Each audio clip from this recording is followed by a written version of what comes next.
Genres might be tried and tested, but some games completely flip the script. Today, I'm looking at the top 12 games that took classic genres and breathed entirely new life into them. From roguelikes to open world adventures, these titles didn't just stick to the rules, they rewrote them. Let's jump in.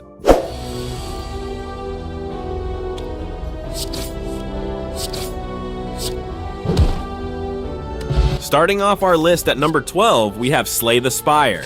The game that mixed two genres no one knew would work so well together. Part roguelike, part deck building card game, Slay the Spire is what happens when you combine intense strategy with random chaos. You're not just exploring dungeons, you're doing it with a hand of cards that could either make you a hero or leave you crying into your keyboard. Each run, you start with a basic deck, but as you climb the spire, you pick up new cards, relics, and a healthy dose of anxiety. Every run is a fresh nightmare, or masterpiece, depending on how the cards fall. It's like poker, but with monsters, and way more stress. Imagine drawing a perfect hand just to be stomped by a boss who laughs at your pitiful attempts at strategy. That's Slay the Spire in a nutshell. Speaking of bending the rules, our next game took exploration to the next level, literally.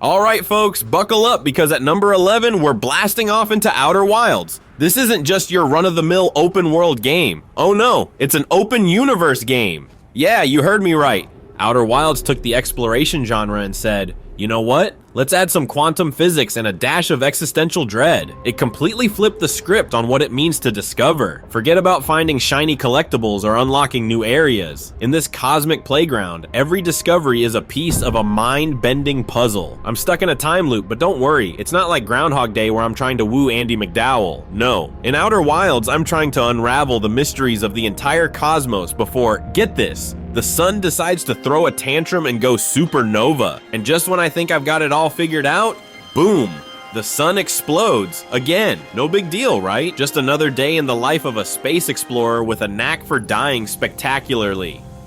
Now, let's move from exploring space to a game that makes dying over and over actually fun.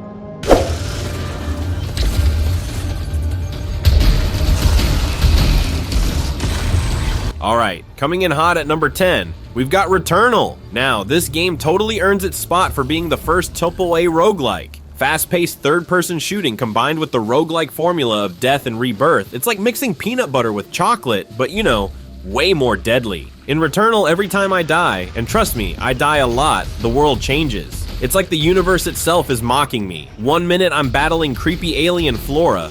The next, I'm getting ambushed by tentacled monstrosities that look like they crawled straight out of my worst nightmares. I start to get used to one area, learn the Lyute, feel a glimmer of hope, bam, dad. I walk up again, and everything's different. It's like playing a game of hide and seek where the rules change every time you blink. One moment I'm dodging laser beams like a seasoned pro. The next, I'm face planting into a pit because, surprise!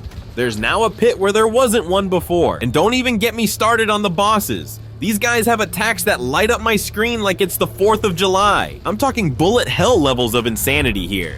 But somehow, through all this chaos and frustration, it's exhilarating. It's like that old saying, what doesn't kill you? Well, in Returnal, it kills you over and over until you finally figure it out. Next up, we're venturing into a game that defined open world RPGs.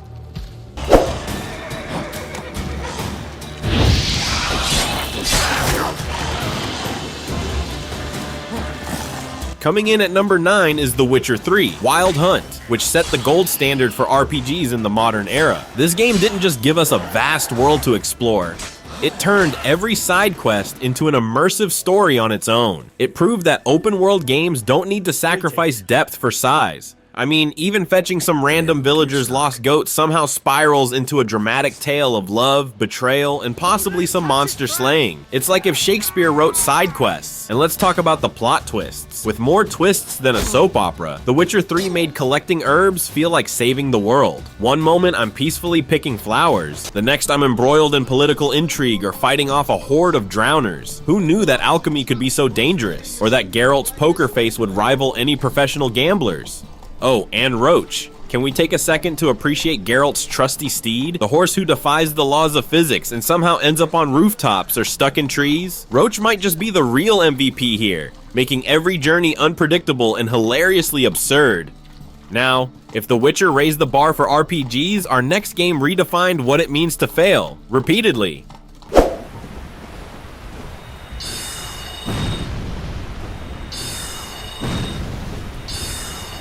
At number 8, Dark Souls didn't just invent a genre, it created a whole new mindset. Seriously, this game redefined what it means to face a challenge. With its brutal combat and cryptic storytelling, Dark Souls brought the kind of difficulty that made me question every gaming decision I've ever made. The game doesn't hold my hand, it smacks it away and laughs as I fall into yet another trap. Every enemy encounter feels like a mini boss fight. Even the lowliest skeleton has the potential to ruin my day. One wrong move, one mistimed dodge, and I'm back at the bonfire, licking my wounds and questioning my life choices. And let's not forget the storytelling. It's like trying to piece together a novel from scattered pages while being chased by fire-breathing dragons. The lore is deep and fascinating, but it's hidden behind item descriptions and vague NPC dialogues. I'm practically doing detective work just to understand what's going on. But you know what? Every death is a lesson, or just another excuse to rage quit. The game teaches patience and perseverance in the most unforgiving way possible. It's like a tough love mentor who believes in me by pushing me off cliffs repeatedly until I finally learn to fly.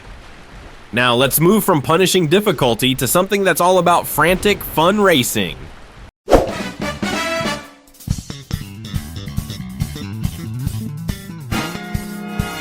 Zooming in at number 7 is Mario Kart 8 Deluxe, the game that turned arcade racing into pure chaos. This isn't just any racing game. It's a high-octane, gravity-defying roller coaster where friendships are tested and the road is paved with banana peels. This game upped the ante with tracks that laugh in the face of physics. Anti-gravity sections? Check. Underwater tunnels? Absolutely. Even driving on walls and ceilings becomes second nature as I try to avoid falling into the abyss or getting sideswiped by Bowser. Every race feels like a battle royale. And the power-ups? Let's just say they add a whole new layer of mayhem. Now, let's talk about the infamous blue shell. The only thing more dangerous than a blue shell? Trying to explain to your friends why you totally didn't mean to hit them with it. I mean, it's all fun and games until someone gets hit by that spiny menace just inches from the finish line. Then it's suddenly very serious business, filled with glares and maybe a few thrown controllers. Next, we're entering a world that gave players the freedom to solve puzzles however they saw fit.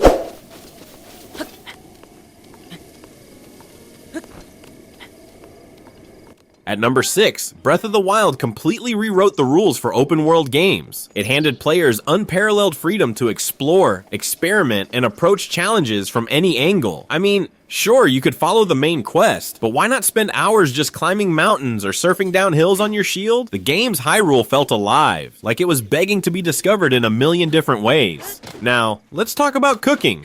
Simple enough, right? Throw some apples and mushrooms in a pot and call it a day. But in Breath of the Wild, even simple cooking can lead to explosive results. Literal explosive results. I remember tossing in some monster parts for a hearty meal and instead ended up with something that went boom. My poor Link was sent flying, and all I got was a charred mess where my campfire used to be. Lesson learned, maybe don't mix dubious ingredients. And who can forget the joy of experimenting with different recipes? One moment, I'm whipping up a stamina-boosting elixir. The next, I'm creating something so foul, even Link can't stomach it. It's like playing a culinary Russian roulette, where you never know if you're going to get a gourmet meal or a disaster. Speaking of freedom, how about a game where you can build literally anything you want?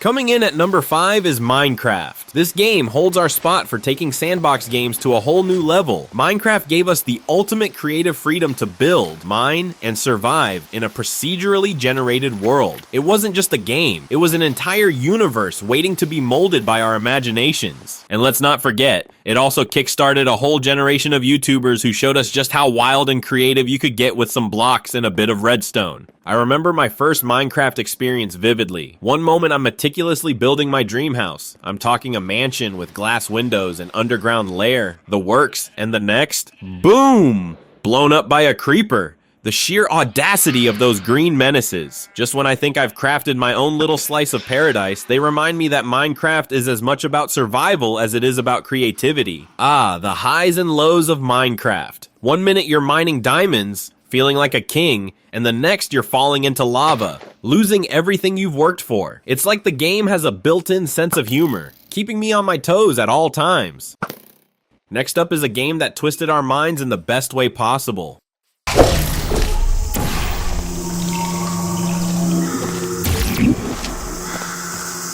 At number 4, we've got Portal, the game that made thinking with portals a reality. Now I remember the first time I booted up this gem, stepping into the sterile white walls of Aperture Science with nothing but a handheld portal device and a voice in my ear. This puzzle game combined physics-defying mechanics with dark humor, making it one of the most memorable experiences in gaming. I mean, who knew that shooting a blue portal on one wall and an orange portal on another could be so mind-bending? It was like magic and science had a baby, and that baby was Portal. The real star of the show?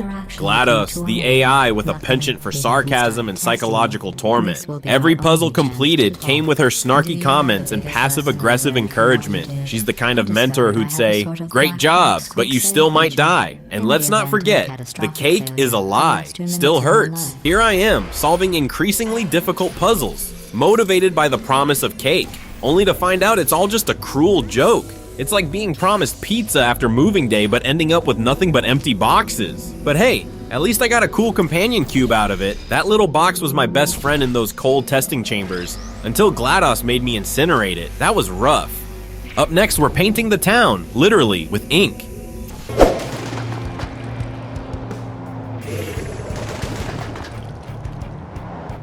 Coming in at number 3 is Splatoon 3, a game that puts a fresh coat of paint on the third-person shooter genre. Literally. This game took the gritty, realistic world of shooters and transformed it into a colorful, chaotic battlefield where the main objective is to ink everything in sight. I mean, think about it. Instead of dodging bullets and grenades, I'm diving into puddles of neon ink and splatting my enemies with giant paint rollers and ink blasters. It's like a paintball match on steroids, but with way more style and flair. And let's be real, what's more fun than splatting your enemies with neon ink? Nothing. That's what. One moment I'm gliding through ink like a squid, covering turf in my team's vibrant color, and the next I'm ambushing opponents with a well-timed ink bomb. The adrenaline rush is real, folks, and the best part? No messy cleanup afterward. The humor in Splatoon 3 is top-notch too. The characters' quirky personalities shine through every interaction, making even the most intense matches feel lighthearted and fun. Plus, the gear customization? Don't get me started on how stylish my Inkling looks with those fresh kicks and snazzy headgear. Now, let's dive into a world where dialogue is the most dangerous weapon. This Postlavantore mail collection box has been heavily vandalized with graffito. At number 2, we have Disco Elysium, a game that turned RPGs on their head by swapping combat for conversation. Now, imagine this. I wake up in a trashed hotel room with no memory of who I am. Classic amnesia trope, right? But here's the kicker. My biggest enemies aren't monsters or evil overlords. Nope, they're my own thoughts. In Disco Elysium, it's an RPG where your choices and your inner demons drive the story. Every dialogue option shapes my character in surprising ways. One minute, I'm interrogating suspects and solving murders. The next, I'm arguing with my own psyche about whether to buy a pair of ridiculously expensive pants. And trust me, some of the inner monologues are more brutal than any boss fight. My brain can be downright savage. I remember trying to smooth talk a witness, and my logic skill just flat out mocks me. Nice try, Sherlock. Or when my electrochemistry skill chimes in, urging me to indulge in all the wrong things at the worst times. It's like having a peanut gallery of sarcastic commentators in my head. But it's not all existential dread and tough choices. The humor is dark, but brilliantly woven into every interaction. There was this one time I failed a check and ended up dancing like a lunatic in front of a crowd, thinking I was being suave. Spoiler alert, I was not. Finally, let's finish with a game that took everything we loved from open world games and went even bigger.